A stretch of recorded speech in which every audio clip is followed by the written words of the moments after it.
Khalid. Hi, Congressman Casten. Thanks for joining us. Thank you for allowing me to ask you the question. So this will be an international topic issue.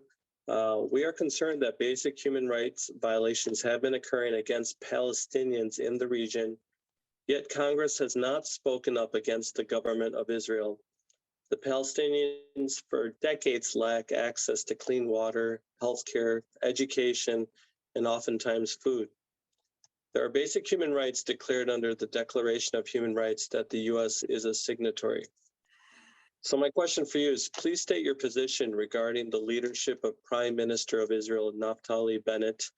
Also comment on Bennett's government policies regarding the property rights of Arabs living in Jerusalem and the treatment of Palestinians in the West Bank.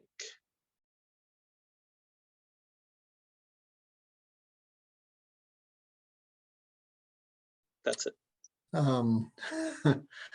Just a small little question. So let me first state that I am unabashedly a believer that we have to have two democratic states that are peaceful and are truly democratic, and that we don't have that right now. I cannot look at the history of the treatment of the Jewish people and not feel that we need to make sure that they have a homeland they can live in, or that it's acceptable for that to be anything other than a democratic state. I have traveled to the region once since being elected. I will actually be back in February on a separate group. And when I went the last time, this was before the current administration came in. So I met with Mahmoud Abbas. I also met with Netanyahu. And the overwhelming sense I got from both of them was that neither of them were committed to a true two-state solution. When we met with Netanyahu, we asked him directly, what is the path that you will commit to a two-state solution? And he said, I categorically refuse not to maintain a security force, from the River Jordan to the sea and everywhere in between. And we said, look, at best, that's a 1.5 state solution. That's not two states. We then met with Mahmoud Abbas, who proceeded to show us a map of Palestine that went from the Jordan River to the sea. And we said, how does this work with a two-state solution? And he said, because I don't have any other map and this is what I have to do. And the hard part to deal with was sitting there and saying, what is in the best interest of all the people involved is not necessarily the best interest of the leaders on either side, who seem to be working hard to remove the degrees of freedom for the other party. The piece that was, I think, the biggest gut punch on that trip was speaking with a fairly sort of politically left Israeli Jew, who said that he felt that in his youth, the overwhelming majority of Israeli Jews felt that there would not be regional peace unless they came up with a long-term permanent democratic solution for the Palestinian people, and that in the current environment, the belief on the politics on the ground believe that it's now the alternative, that there will not be any solution for the West Bank and Gaza until they have regional peace. And it was a gut punch because a part of that, in his characterization of the story, this was triggered by the Second Intifada. But as an American, we're sitting there saying a part of that is frankly what the U.S. did in the region, because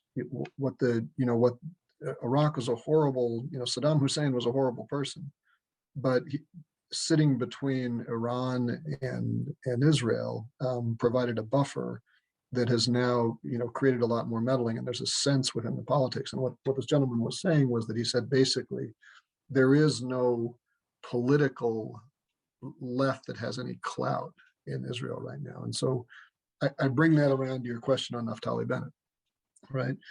This is someone who, is closer to Netanyahu than he is to the political left, is in a very tenuous political situation in Israel. We'll see what happens when their power sharing groups shifts. And the question that I think all of us struggle with who care about this issue is, what is the thing that the US can do that will change the facts on the ground so that the leadership in Ramallah and the leadership in Tel Aviv has a shared interest in actually making concessions, coming up with some sort of peace that is a true peace and a true democracy. And how do we cause that to happen? And if there was an easy answer to that question, we would have solved it by now, right? I think we will continue to have, pressure from the congressional delegation, at least the ones who I think are on the right side of this, to consistently advocate for two states, to consistently do what we can to advocate for the human rights for everybody there. And I emphasize where we can, because it's hard. There's limitations on what you can do from thousands of miles away. And to hope that we can elevate the voices on both sides of this conflict who are interested in working collaboratively with the other. Because again, as we sat there at the time, it was clear that Abbas had no real interest in strengthening the Israeli left, and Netanyahu had no real interest in strengthening those voices in the West Bank who were advocating for two states. I mean, it's a strange thing, right? Like there are folks in the Palestinian community who are saying, let's just do one state. And some of them are saying that because they're saying, I just don't understand how to do this with the religious exception. Other ones are saying it's because we've got the numbers and that will be the end of a Jewish Israel, right? And that those voices find strange resonance with some on the Israeli right who are saying that's great because if I can do an apartheid state, I'm okay with that as well. And it's, there's a part of me that gets pained in these conversations because there was I don't know how many of you read The Onion, but the Onion sometimes throws punches that land too squarely. And they had a headline a couple of years ago that said, Palestinian mother who's lost her son gets great comfort from US congressman who explains that the situation is very complicated. That one struck a little too close to home. Well, I appreciate the answer for the question. So, I mean, and I appreciate it. I mean, I know it's a difficult question to answer, but, basically, I think one thing that if we could see it from Congress is human rights. That's all I was asking, actually, not even talking about two-state solution, is just kind of look at what's going on at right now, right in front of us. And I think if we try, human rights can be approached, and hoping that you and your colleagues can do something about it, more substantial. I know they're working on it, and there's one more thing that's out there that, Congressman McCollum has put out a bill that many have signed on. I don't know if you're willing to sign on to that, discussing the Palestinian human rights issues and that it should be addressed, and et cetera, et cetera. Yeah, no, That I mean, the HR, I'm sorry, go on. Is that the HR 2590, the Children and Families Act? Yes. Okay. The short answer is yes, familiar, yes, reviewing. I think there's the challenge in a lot of these things of how do we make sure that there's funding for UNRWA and other groups that are providing human rights, and then there's separate questions of providing resources through groups who may or may not be sort of manageable, and how do we get that done? And on the other side, there's issues as well. Like I realize, right? I mean, the settlement issues are really problematic. It's really, really offensive what's happening in Hebron, right? And there are ways that I think that can be appropriately conditioned, and there are ways where it gets a little bit tricky to condition. I mean, this is to make a ridiculously naive observation. If you flash back to the 6-Day War, there was this discussion of land for peace, and we developed a peace, or Israel and Egypt developed a peace, and when the Sinai moved back the other way, and Jordan said, nah, we don't really want that group of people. And so, like, what is Jordan's role in resolving this in some fashion, right? Because we're really left we're left with a situation that was created not only by the 6-Day War, but also by the fact that Jordan was frankly pretty happy to be rid of that group of people. And to some degree, we've got that in Gaza as well, right? I mean, you know, we were speaking to some folks over there saying, like, you know, why did Egypt stop at the Sinai? Why didn't they want Gaza? I said, well, because that's not really something they wanted, right? And these are hard geopolitical issues, but meanwhile, they're real people on the ground who are sitting there saying that this isn't the life that anybody wants to have. How do we look out for them?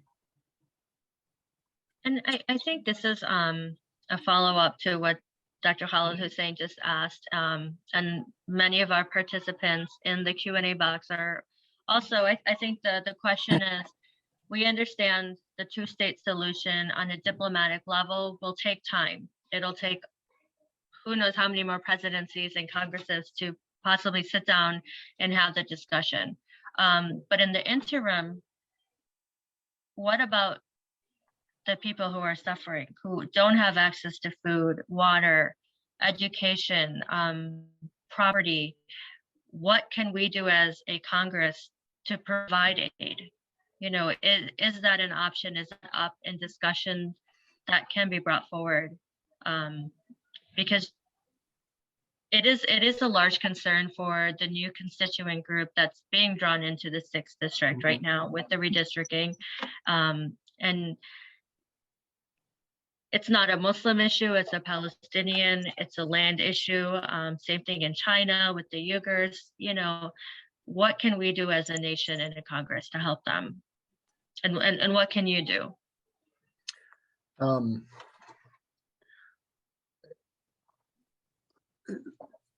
I have no easy answers other than to acknowledge the difficulties. One of the